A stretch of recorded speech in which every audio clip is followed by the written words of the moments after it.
Bracha, que Hachem vous protège, vous donne la santé. Cette semaine, on va lire la paracha de la naissance de Yaakov et Esav. Yaakov et Esav, ils étaient deux frères. Ils ont eu une très belle vie. Le grand-père, c'est Abraham Abino et Sarah Imeno.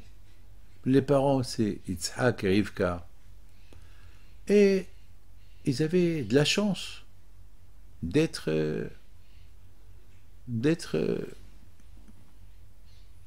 d'une bonne famille. Il leur manquait de rien du tout. Ils avaient des rabbins. Mais il s'est passé quelque chose, un drame. Le jour qu'Abraham Abino il est mort,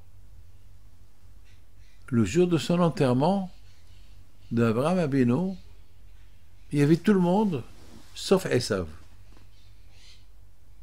Il y avait Yaakov Abino, il y avait Yitzhak Abino.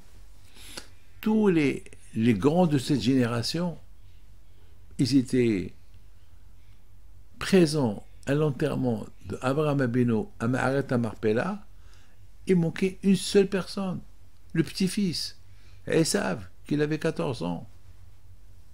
Il était grand, il était âgé. Il était où? Ben, il est parti à la chasse, ce jour-là. Et ce jour-là-bas, il a tué, il a volé, il a même violé une femme mariée. Il a fait les plus graves bêtises qu'on ne peut pas imaginer.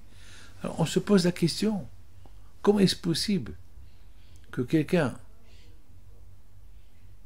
qui est issu des familles des tzadikim et que lui, il connaît la vérité, il sait que son père, il a été sacrifié, Yitzhak Abino, c'est le sacrifice de Yitzhak, il sait que son grand-père c'est Abraham Abino, Sarah Imeno, et il a un frère comme exemple, Yaakov, un gentil monsieur, un gentil tzaddik.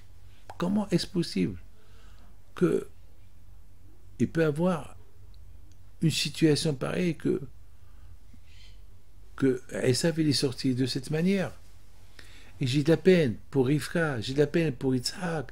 Est-ce qu'ils méritent ça? Est-ce qu'ils méritent, les pauvres, ce drame-là? Un enfant à eux, il est sorti mal? Comment est-ce possible?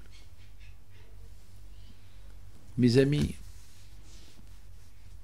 vous savez, il est arrivé à même être un homme athée. Mais de l'autre côté, il adorait son père. Il voulait les brachot de son père.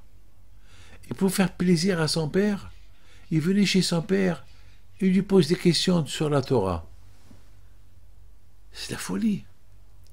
Il pose des questions sur la Torah à son père pour faire croire à son père, papa, je ne suis pas un rachat, je ne suis pas un voyou, je suis aimant à son père. Et son père, il le croit. Comment on peut expliquer ça? Mes amis, je voudrais simplement vous dire une chose. Yitzhak, il avait deux garçons. Les deux garçons, ils devaient être des tzadikim. Mais pour être tzadik, il faut aussi qu'il y ait la volonté de la part de l'enfant. Mes amis, mon père, il a tout fait pour moi.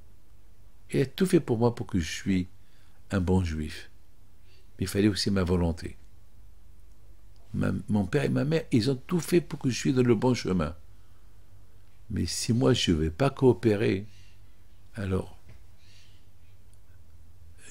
je risque de tomber. J'ai coopéré avec mon père. Le plus important, c'est que les parents doivent faire.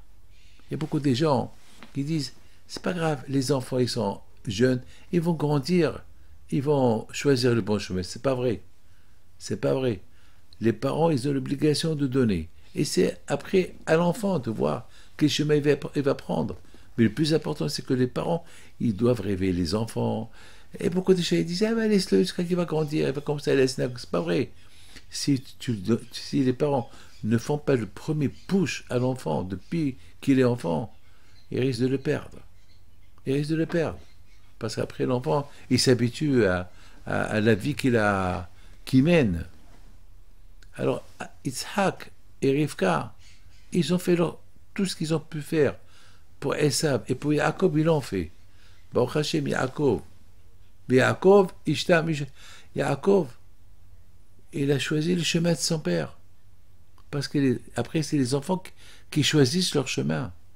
Vous savez, beaucoup de fois, les parents, ils veulent que les enfants, ils soient, je sais pas, avocats, médecins, etc. Après, l'enfant, il a déjà quelque chose dans sa tête.